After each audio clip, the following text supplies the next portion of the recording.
Succumb to Darkness, Chapter 1. Evanangela hid her face in her hands as her wings disintegrated. The feathers turned from their glorious silver splendor to gray, then to black, then to ash, the flames consuming them as she fell. Her eyes changed from colorless to cobalt, then to cherry. Her teeth grew and sharpened until they were serrated and hung low like ivory thorns. The fallen angel clutched her chest as her inner light went out and was replaced with cold darkness. She screamed as her heart blackened and the clear, holy blood darkened. Red tears flowed down her cheeks, leaving her veins empty.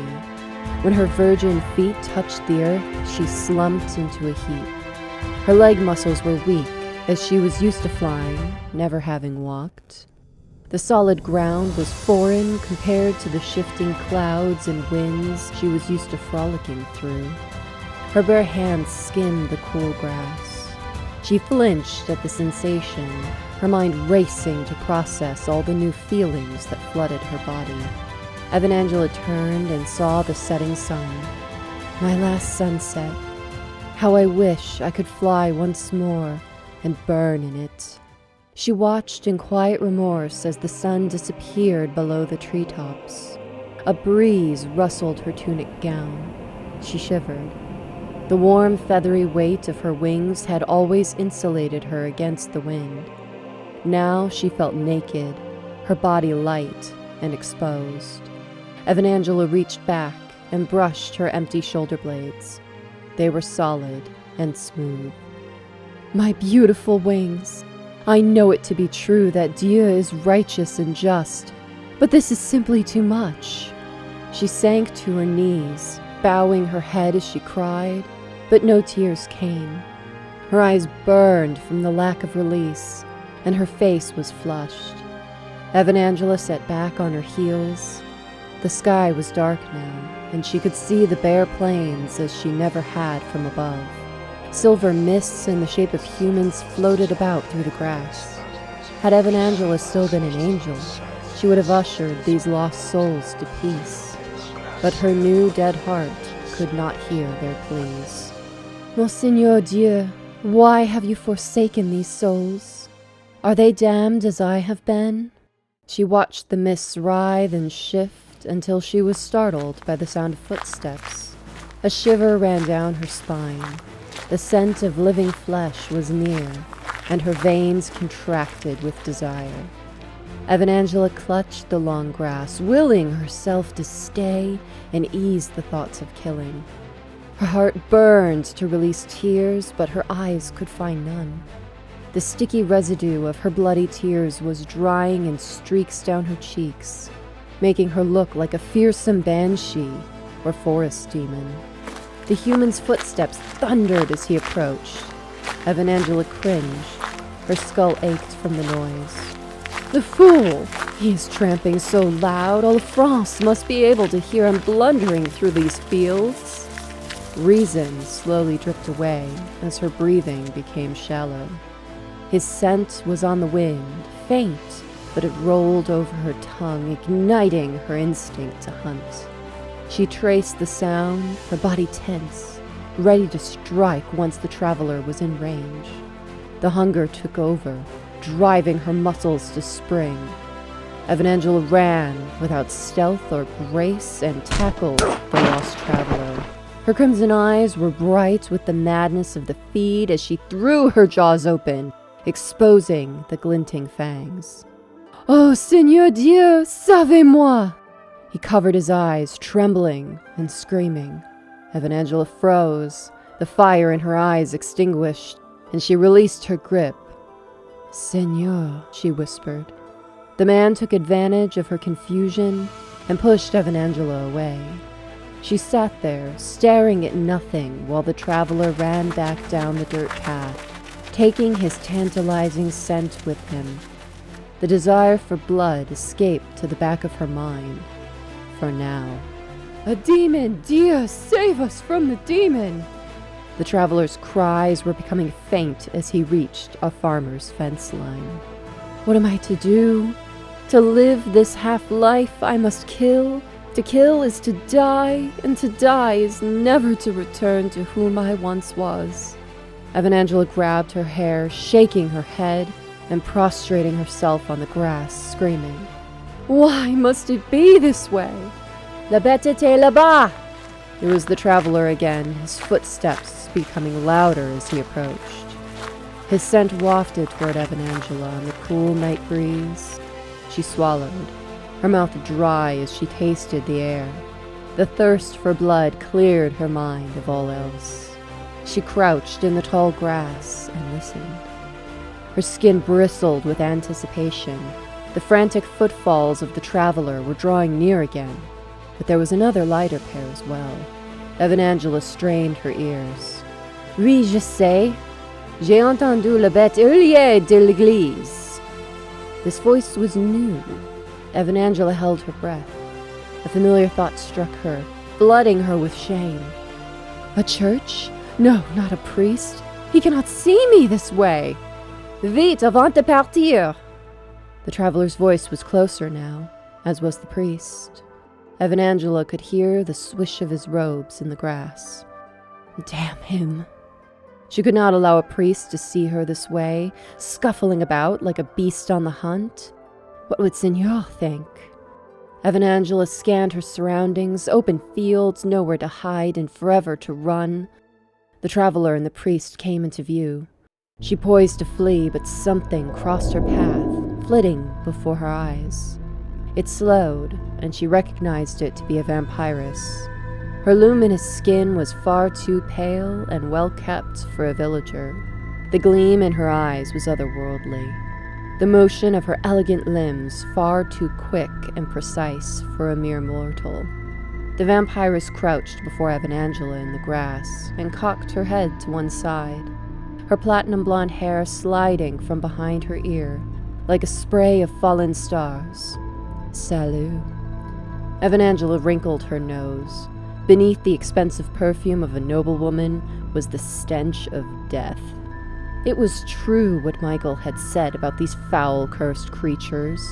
They roam in packs like wild dogs, always tied to one another. Find one, and you'll find a whole nest of them nearby. Vermin. Her dead heart clenched as another wave of shame overtook her, making her gasp. Why, Michael? Why, dear? Why would you damn me to be this twisted thing? To become what you despise? What is a cursed thing like you doing here where there are priests about? Her acid tongue flicked the insult at the vampiress to ease the pain of her inner turmoil. Can you hear yourself? The vampiress laughed. She twisted a lock of Evanangela's hair between her fingers, but Evanangela flinched away. What a smug little mortal you must have been. At least I know my place, Evanangela hissed, and soon that priest will send us both to deliverance. The vampiress laughed, tossing her hair. She stood up and brushed the grass from her skirts. How very silly. You think a mortal priest can harm me. Still, you are right. It would be unwise to stay here. Evanangela twitched as the priest's muttering became louder. He was chanting a psalm. What had once brought Evanangela comfort now burned her ears, making them ring. I came to see what all the screaming was about, and wanted to see if there would be some left for me. She raked her eyes over Evanangela. And yet, you have no stains. Have you not fed? The humming was growing louder, and the psalm was making Evanangela's head ache. The vampiress cringed at the sound, her body swaying as if she could not bear to stand still. Evanangela plucked at the grass, her eyes downcast. Her senses warred as the human scent wafted in the air, growing stronger by the minute. I was the one screaming. The vampiress raised an eyebrow, then flinched. Evanangela could hear the loud swishing as the priest ran through the grass with the traveler close behind. She grabbed Evanangela's hand. Her grip was firm and her skin was cold, sending shivers down her spine. Time to go. Evanangela looked over her shoulder, the scenery blurring as they ran faster than any human. The priest pulled a gold crucifix from his robes. It glinted in the moonlight. She shuddered. The sight of the cross sent a wave of animalistic terror and rage through her mind. The vampiress jerked to a stop. Evanangela faltered and caught herself by grabbing hold of her shoulder. She saw a strange tattoo behind the vampiress's ear, a sword with briars twined round the blade. A large black and purple carriage stood before them. Enormous black war horses stamped the ground as they stood at attention. Great purple plumes adorned their black bridles. A footman jumped down from the back of the carriage and opened the door, holding out his hand. The vampiress took it and turned to Evanangela. "Well, aren't you coming?" She gaped at the carriage, shaking her head.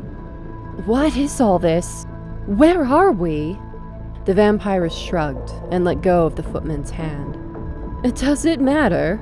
You clearly do not have a place to call home. Why else would a newly born be flailing about, screaming in a field?" She tapped her chin. "It is a mystery. Why your sire would leave you in such an odd place." "A sire?" Evanangela darted her eyes about. She could no longer hear the priest, but the mortal scent of the footmen danced about her nostrils. She licked her fangs. Their serrated edges snapped her back, and she covered her mouth with her hand. "Get in!" The vampiress rolled her eyes and snatched up Evanangela's hand, shoving her at the footman. "Verseau is expecting me to bring news of the Moors, and instead I have found a new toy for him." Evanangela squeaked as she was bundled into the carriage, and the vampiress got in beside her. The footman shut the door, and the heavy clop of the horses' hooves punctuated the rattle of the carriage as they drove over the dirt road, pitted by dried mud. "What are you wearing?" The vampiress plucked the sleeve of Evanangela's robe. It had been singed from the fall. "It is all I have." Evanangela hugged herself. She noticed the smell of burnt fabric and feathers. Her eyes widened and she looked away out the window, hoping the vampiress would not suspect what she truly was. "Were you tossed into a fire? Is that what happened to you?" The vampiress hissed and shook her head. "Those wretched peasants. They always make a holiday out of finding a vampire whenever they can. I suppose they dressed you in those ridiculous rags as part of their game. No matter. We'll get you properly dressed." The groan of iron gates opening startled Evanangela. She straightened up and gasped when she saw the looming chateau from out the window. A long stretch of fine cobble road melted into a flat stone boulevard. Dark trees with luminous flowers flanked the road, leading the eye to the yawning doorway of ancient oak, varnished to perfection. "Finally!" Àmichemin snapped as the carriage door flew open, and she took the footman's hand. Evanangela followed her. The footman bowed his head as her unshod feet touched the cold stone. She shivered. Her mind reeled at all the new sensations bombarding her. The hardness of the stone, the scent of the night flowers mingling with that of mortal blood. Her thoughts were shattered when the vampiress pushed Evanangela toward the doors. "Now just pretend you know what you're doing, or else I'll be endlessly badgered for bringing you here." "Where exactly is here?" Evanangela studied the crest carved in the heavy doors. A stag and briars. "C'est le Château d'Ossieux, and it has been the home of the Necrocoeur for many generations." The vampiress gave a dramatic sweep with her hand. Evanangela gasped. "Do you mean to tell me that a vampire lord lives here?" "Yes, and a grand vampire lord he is." The vampiress knocked on the doors. "Our seigneur rules this court and the neighboring lands. You will be meeting him very soon." Evanangela balked at that. She was being led straight into a vampire nest. She looked over her shoulder down the avenue again. It was impossible to see past the tree line in the dead of night. But a chateau meant there had to be a nearby village. What a misfortune to have a vampire for their lord! And the villagers approve of a vampire lord? Àmichemin laughed a deep, throaty laugh. "Oh, you are funny! Goodness, no! Those idiot peasants haven't the faintest idea." Her demeanor grew stony, and her gaze cut through Evanangela. "And it shall always stay that way, lest they come to kill us." The door swung open without a breath of noise, revealing a cavernous hall. Inside was lit by indigo candles mounted on the walls, with cobalt flames licking their blackened wicks. Centuries of cleaning had polished the stone walls so they were unnaturally bright and smooth. An attendant bowed near one of the doors. "Mademoiselle Àmichemin, mademoiselle..." "Evanangela," she muttered, not taking her eyes off the drapery that hung from the walls. Long tapestries depicting moonlit picnics and hunting wildlife in the forest were hung from the vaulted ceiling and nearly touched the stone floor. The scent of his living flesh ignited the animalistic fire in her once again. Evanangela turned her gaze on the attendant. Her muscles coiled as she took a sharp inhale. Àmichemin squeezed her hand hard enough to make the bones bend. Evanangela winced, her thoughts returning from the haze. Àmichemin released her grip. "We do not hunt the attendants." The playful lilt of her voice was replaced with a low growl. Evanangela nodded, darting her eyes to the floor. "I'm sorry." He nodded. "Je m'excuse, Mademoiselle Evanangela. Les autres sont dans le salon." The attendant closed the heavy doors. Music from a harpsichord wafted into the hallway. "Merci, garçon," Àmichemin responded as she led Evanangela further into the chateau. Her head was on a swivel as they walked. There were portraits of what must have been the original owners of the chateau and their families. The people in the paintings became paler further down the hall. Soft, rosy faces became replaced with severe alabaster. Tiny points between their lips revealed they were not human. "Lovely, aren't they? Almost as old as the chateau itself." Àmichemin gestured to one of the portraits. She nodded as she studied a tapestry depicting a woman riding a black stag, surrounded by red roses and briars. All the beauty of the chateau at once seemed ghoulish. The unnerving portraits were a foul reminder of what human greed could lead to. She glared at Àmichemin. "But you have no shame? Living in such splendor as a damned creature? Lords are meant to be anointed by Dieu.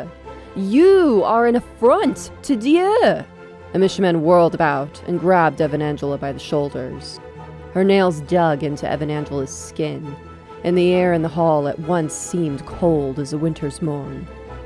"Do not speak to me as if you were a sharp-tongued nun. I saved you from those beastly villagers.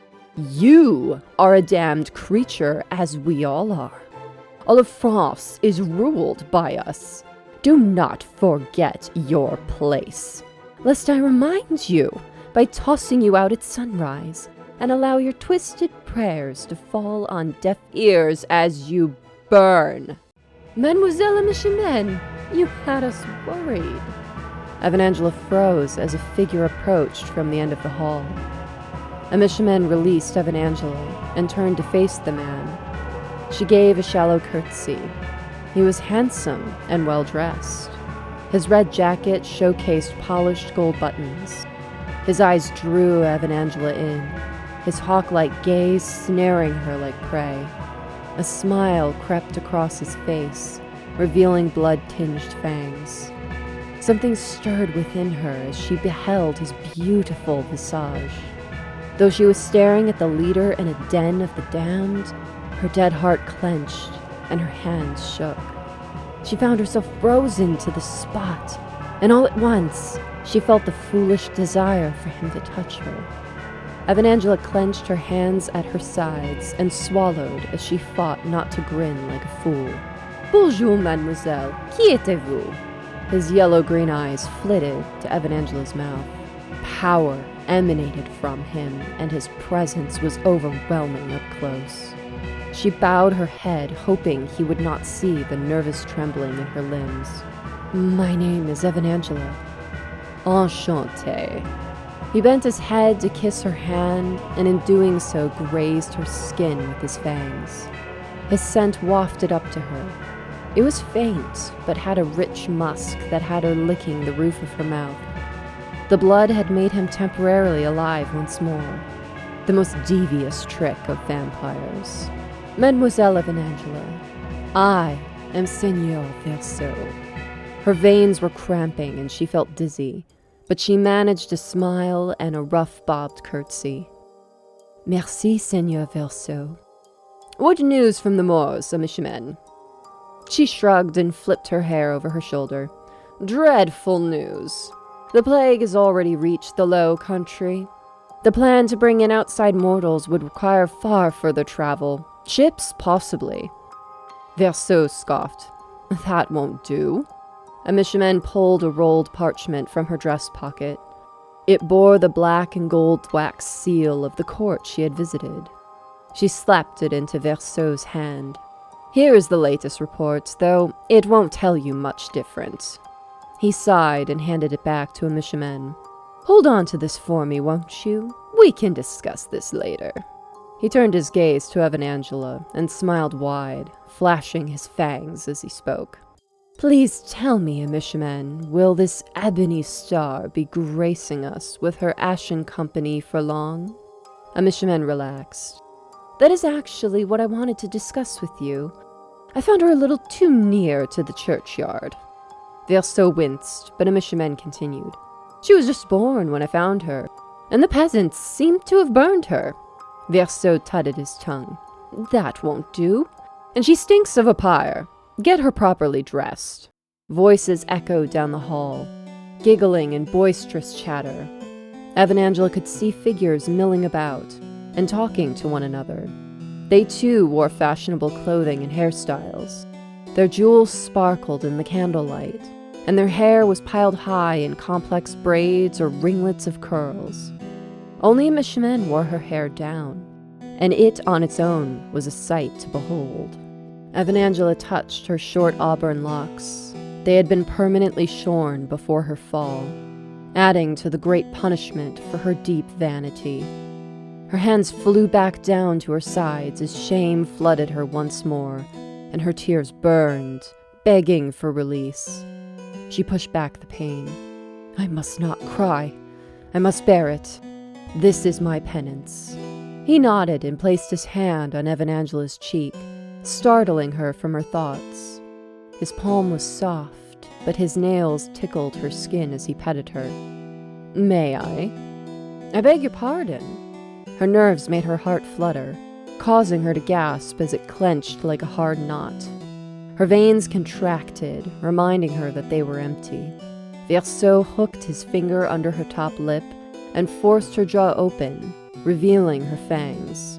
Evanangela froze, unsure of whether to feel insulted or flattered. He frowned, let go of her mouth, and looked up at Àmichemin. She hasn't a healthy gleam to her teeth. Àmichemin put her hand on Evanangela's shoulder and traced a finger down the side of Evanangela's face. When I found her, she seemed apprehensive. I understand. A churchyard is not the most appetizing place to hunt. Verseau nodded. He looked back down at Evanangela, his expression a mix of amusement and curiosity.